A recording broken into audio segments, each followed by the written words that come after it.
انہوں نے کہا پاسپورٹ، میں نے دیا. انہوں نے کہا ویزا، میں نے کہا وہاں جاؤں گا تو لگوا لوں گا،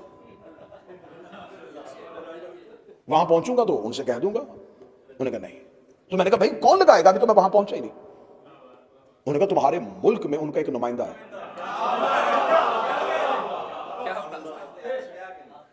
میں اس کے پاس گیا اور اس کے پاس جا کے میں نے کہا جی میں جانا چاہتا ہوں، ویزا دے. ان کا کاغذات لے کے آئے. کون سے کاغذات؟ یہ ضروری ڈاکومنٹس ہیں، یہ ہم دیکھیں گے، پھر ان کاغذات کو دیکھنے کے بعد فیصلہ کریں گے کہ آپ ہمارے ملک میں جا سکتے ہیں کہ نہیں. میں نے اسے کہا کہ آپ وہاں کے بادشاہ ہیں، وزیر اعظم ہیں، کیا اختیار ہے؟ انہوں نے کہا انہوں نے مجھے اختیار دے کے تمہارے ملک میں بٹھایا ہوا. کاغذات انہوں نے نہیں دیکھنے، میں نے دیکھنے. امال وہ نہیں دیکھیں گے، امال میں. اس لیے خدا نے زمین پہ اولے الامر کو بٹھایا، جس نے اس جگہ پہ پہنچنا ہو. امال وہ نہیں دیکھے گا، امال امام دیکھے. اس لیے خدا نے کہا میں قیامت والے دن بلاؤں گا امام کے نام پہ، صدا دوں گا امام کے نام پہ. اب جو امام وقت ہے، امام وقت کے لیے اپنے نفس کو مار دینا، اپنی خواہشات کو ختم کر دینا. کربلا کی اصحاب حسین کی سب سے بڑی انفرادیت یہ تھی، ان میں خواہش ہی نہیں تھی. یہ روئے زمین پر یہ پہلی فوج تھی جو اپنے آقا و مولا کے ساتھ بغیر خواہش کے کھڑی تھی. اور جب عشق خواہشات پر غالب آ جائے، اب یہ لفظ سنیے گا، ایک انسان بھوک سے مر رہا ہو اور بھوک اس کے بدن کو ستا رہی ہے اور اس کے کان میں کوئی آ کے کہتے رہے فلاں رشتہ دار کی موت ہو گئی ہے، بھوک ختم ہو جائے گی، کیونکہ درد اس کیفیت پہ غالب آ گیا. درد اس کیفیت پہ غالب آ گیا. کربلا کے حسین کے اصحاب میں کسی چیز کی خواہش نہیں تھی، عشق حسین ان پہ غالب آیا ہوا. کوئی نہ سمجھے کہ وہ پیاس سے بے چین تھے، انہیں پیاس محسوس ہی نہیں ہوئی. فرات آوازیں دے دے کے انہیں پکارتا رہا، انہوں نے مڑ کے بھی نہیں دیکھا. یہ اتنے بے نیاز ہو گئے، کاش کوئی بندہ اس صدر کی قیمت ہے، اتنے بے نیاز ہو گئے انہوں نے جنت کی خواہش بھی نہیں کی. میں تمہیں جنت دیتا ہوں. انہوں نے حسین ابن علی سے کہا جنت کی خواہش نہیں. اب حسین ابن علی جانتے تھے کہ یہ جنت کے لالچ میں میرے پاس نہیں آئے. جب حسین علیہ السلام علم امامت کے ساتھ جانتے تھے کہ انہیں جنت کی خواہش نہیں، تو حسین نے پھر ان کو لالچ کیوں دیا؟ حسین اپنے ساتھیوں کو جنت کا لالچ نہیں دے رہا تھا، قیامت تک والوں کو اپنے ساتھیوں کی قیمت بتا رہا ہے. ان کے سامنے جنت چھوٹی سی ہوگی. ان کا کون سی جنت؟ تو اس کا مطلب ہے یہ انکار جنت نہیں تھا، ان کے اندر خواہش ہی نہیں تھی. انہوں نے اپنے آپ کو خالی کر لیا عشق حسین کے. کیا گھر، کیا قبیلہ، کیا قوم، کیا خاندان، کیا بھوک، کیا پیاس، ان کے اندر صرف حسین تھا.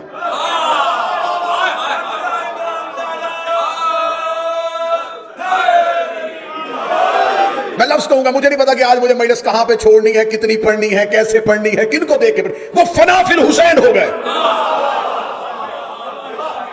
وہ غرق ہو گئے حسین میں. اتنے عشق حسینی کے اندر ڈوب گئے، انہیں سوائے حسین کے کچھ نظر نہیں آ رہا. نیزے کی انی کی انہیں تکلیف ہو جو حسین میں جا چکے ہو، نہ تیروں کی نوکیں انہیں کچھ کہہ رہی تھی، وہ مسکراتے ہوئے نیزوں کے سامنے جا رہے تھے. یہ ایسے عشق حسینی میں فولاد بن گئے کہ ان کے سینوں نے نیزوں کی انیوں کو موڑ دیا. یہ اتنے فولاد بن گئے کہ ان کی گردنوں نے خنجر توڑ دیے. یہ عشق حسینی میں فولاد ہو چکے تھے. حسین نے یہ مثال زمانے کے سامنے رکھ دی. ایسے ہو تو پھر حجت قیام کرتی ہے. ہائے ہائے ہائے، ایسے ہو. مانگنے والے بھکاریوں کے لیے. میں نے پہلے کہا تھا کہ میں خود کو تم میں شامل کر کے پڑھنے لگا ہوں. کس کو، کس کے لیے؟ بھکاریوں کے لیے حجت قیام کرے. یہ بھی دے دے، یہ بھی دے دے، یہ بھی دے دے، یہ بھی دے دے، یہ بھی دے دے.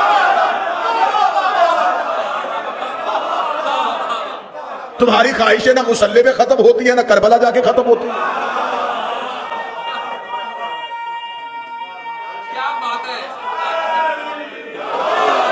مزہ آئے گا اس دن علم کو سلام کرنے کا جب اس کے نیچے منتوں کے چراغ نہیں ہوں گے.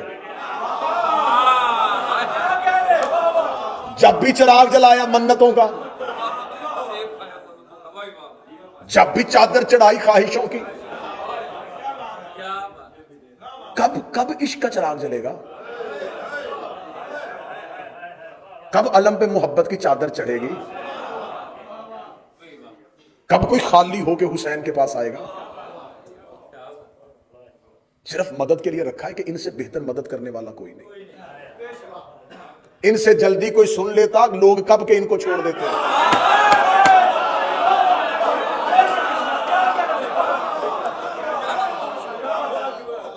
تم نے ریسکیو کے لیے مانا ہوا ہے. ان سے بہتر مدد کوئی نہیں کرتا، ان سے جلدی مدد کے لیے آتا کوئی نہیں.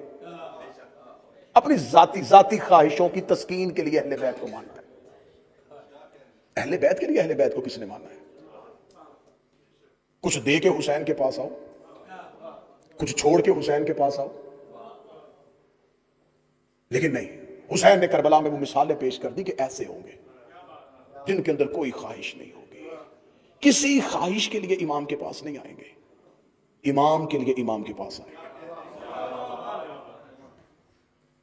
ہاں ٹھیک ہے، میں بہتر سمجھتا ہوں ان سے زیادہ کون اللہ کی بارگاہ میں وسیلہ ہے، ٹھیک ہے، لیکن ساتھ یہ بھی ذہن میں رکھا کرو نہ بھی بولو گے تو یہ جانتے ہیں.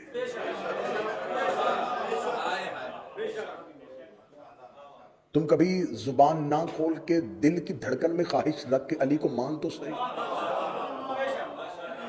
وہ جانتے ہیں غلاموں کی خواہشیں کیا ہیں، وہ جانتے ہیں. اب کربلا میں جو حسین نے مثال پیش کر دی، اب اس کی مثال میں ہے آخری حجت کے نصرت کی تیاری.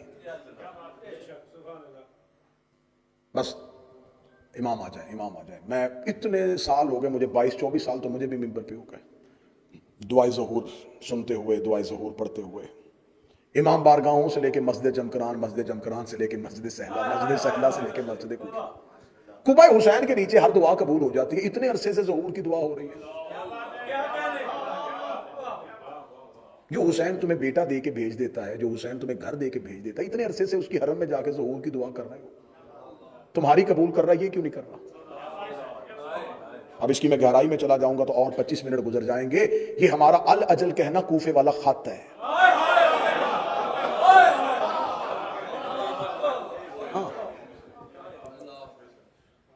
میں نے پہلے کہا تھا کہ باقی مجلس سے میں نے ساری آپ کے چہرے پہ خوشی کے لیے پڑھی، آج دل کے لیے پڑھوں. اللہ جلدی آ جائے، جلدی آ جائے. یقین کیجئے یہی الفاظ کوفے سے جلدی آ جائے، جلدی آ جائے. کیوں آئے؟ جلدی آئے، جلدی آئے، ہمیں بچائیں. ابن زیاد آ گیا ہے، ابن زیاد پہنچ گیا ہے. ابن زیاد ملاؤن رات کے وقت کوفے میں داخل ہوا.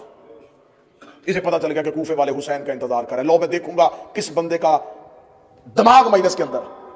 ابن زیاد کوفہ کے باہر پہنچا، اور تاریخ اس بات پہ شاہد ہے کہ وہ کوفہ کے باہر رکا رہا. اسے پتا تھا کہ کوفے کے لوگ حسین کا انتظار کر رہے ہیں. میں مثال کوفے کے دوں گا، آپ نے ذہن یہاں رکھنا. یہ حسین کا انتظار کر رہے ہیں. اس نے کہا میرا لباس تبدیل کرواؤ، جو ہاشمی لباس پہنتے وہ پہنواؤ. ہاشمیوں کا جو لباس ہوتا ہے، جیسا امامہ ہوتا ہے ویسا پہناؤ. گھوڑے میں بیٹھا اور چہرے پہ نقاب لے کے کوفے کے اندر داخل ہوا. دیوانہ وار لوگ دوڑ پڑے، حسین آ گئے، حسین آ گئے، حسین آ گئے، حسین آ گئے، حسین آ گئے. اب وہ دیکھتا جا رہا تھا کہ کون کون حسین کا رستہ دیکھ رہا تھا. اچھا یہ بھی مانگ رہا ہے، یہ بھی حسین کے لیے، یہ بھی حسین کے لیے. وہ چلتا جا رہا ہے. اب میں صدر کہنے لگا ہوں جس کے لیے میں نے بات شروع کی تھی. معرفت کم ہو تو لوگ ابن زیاد کو بھی حسین سمجھ لیتے ہیں.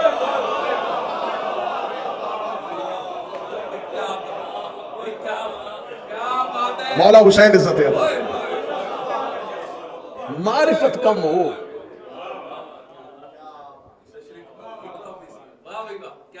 ان کو صرف اتنا پتا تھا کہ حسین کا لباس ایسا ہے. جس نے لباس سے امام پہچانا اس نے ابن زیاد کو بھی نہیں پہچانا. اور اسی کوفے میں ایک بڑھیا رہتی تھی. شور ہوا کوفے کی گلیوں میں، حسین آ گیا. اس نے اپنے گھر کا پردہ اٹھایا، یوں دیکھا، کہتی حسین نہیں ہے. لوگ جا رہے ہیں، حسین آ گئے. اسے کہا حسین ہوتا تو رات کی تاریکی میں نہ آتا.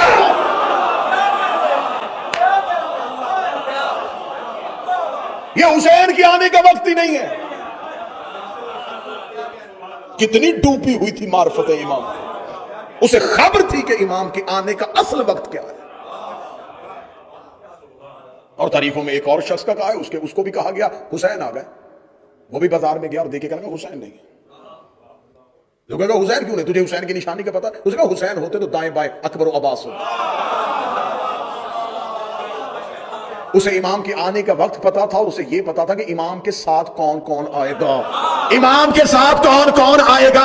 یہی وجہ ہے کہ جب ادھر سے دجال کہے گا کہ میں آ گیا ہوں, ادھر سے مہدی کہے گا میں آ گیا ہوں, آدھے دجال کی طرف دوڑ پڑیں گے کہ یہی مہدی ہے. جو مہدی کے پاس جائیں گے انہیں پتا ہوگا اکیلا نہیں آیا, 4 نبی پیچھے آ رہے ہیں. پہلی شرط, خواہشات سے بے نیاز ہو کے اپنے مولا سے عشق کرو.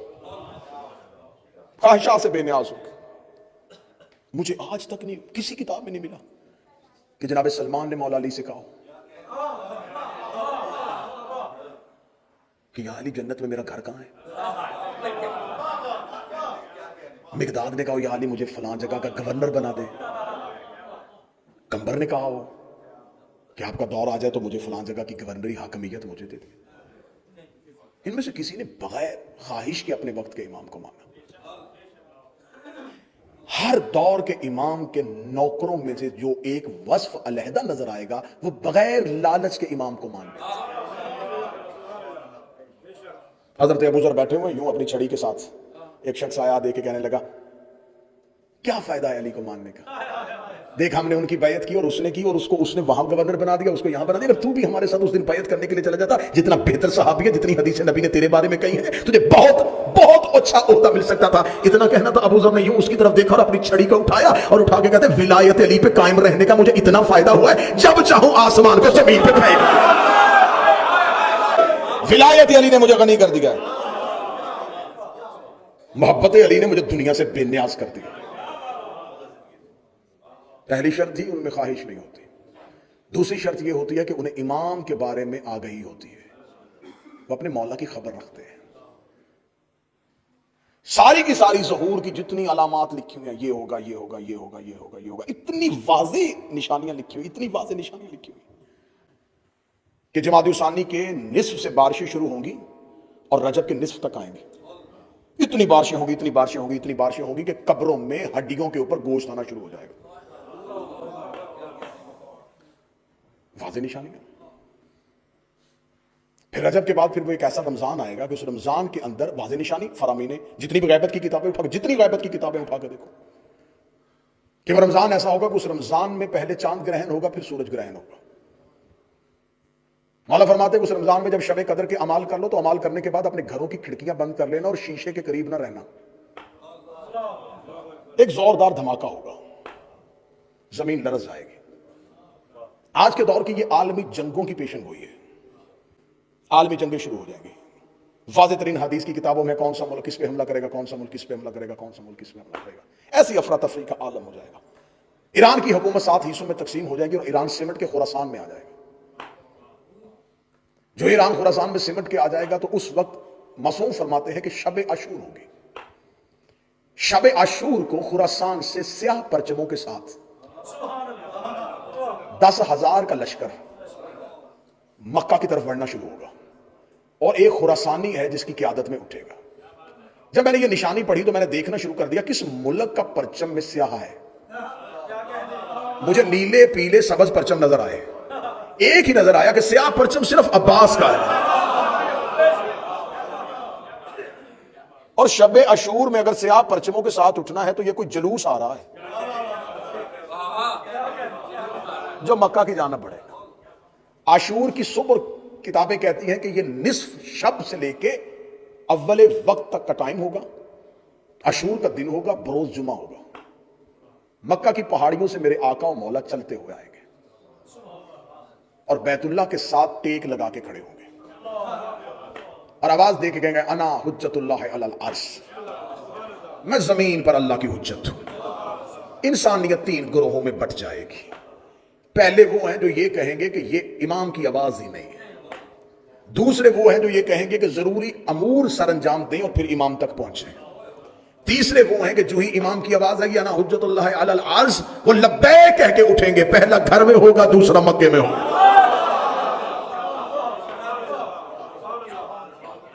وہ امام تک پہنچ جائیں گے. 10,000 کا لشکر خراسان کی طرف سے آئے گا اور امام کے پیچھے 4 نبی چل رہے ہوں گے, الیاس و خضر, ادریس و عیسیٰ. یہ امام کے ساتھ ہوں گے. میرے مالک مکہ سے اپنے قیام کو شروع کریں گے اور بیت اللہ پہ اذان ہوگی. بیت اللہ پہ میرا آقا و میرا مولا میرا وارث اذان دے گا. حضرت عیسیٰ زمین پہ اتر آئیں گے. حضرت عیسیٰ کا زمین پہ اترنا, خدا نے عیسیٰ کو زندہ اس لیے رکھا ہے کہ زمین پہ اکثریت پہ عیسائیوں کی حکومت ہوگی. پوری زمین کے اکثریتی حصے پہ عیسائیوں کی حکومت ہوگی. جناب عیسیٰ جب زمین پہ آ کے کہیں گے کہ میں خدا کا بیٹا نہیں, یہ میرا امام ہے, عیسائی ایک لمحے میں اپنا عقیدہ بدلیں گے اور مہدی کے قدموں میں اپنا سر رکھ دیں گے. شک نہیں کریں گے, سوال نہیں کریں گے, پوچھیں گے نہیں. میرے آقا مولا مکہ سے چلنا شروع ہو گئے. لشکر امام کے ساتھ ملنا شروع ہو جائے گا. وقت کا امام خانہ کعبہ کو گرائے گا. یہاں پر آ کے جیسے آپ چپ ہوئے کچھ لوگ, اس لیے میں تو کہہ رہا ہوں تیاری پوری ہونی چاہیے, نشانیاں پہلے پتہ ہونی چاہیے. جو ہی کعبہ گرنا شروع ہوگا لوگ کہیں گے یہ امام نہیں ہے. امام ہوتا تو کعبے کو گراتا. جو ہی امام واپس پلٹنے لگے, وہ لوگ واپس پلٹنے لگیں گے تو امام کہیں گے نہیں واپس نہ بلانا, جانے دو ان کو گھروں میں. انہوں نے امام کے ہوتے ہوئے اینٹوں کے گھر کو عزت دی.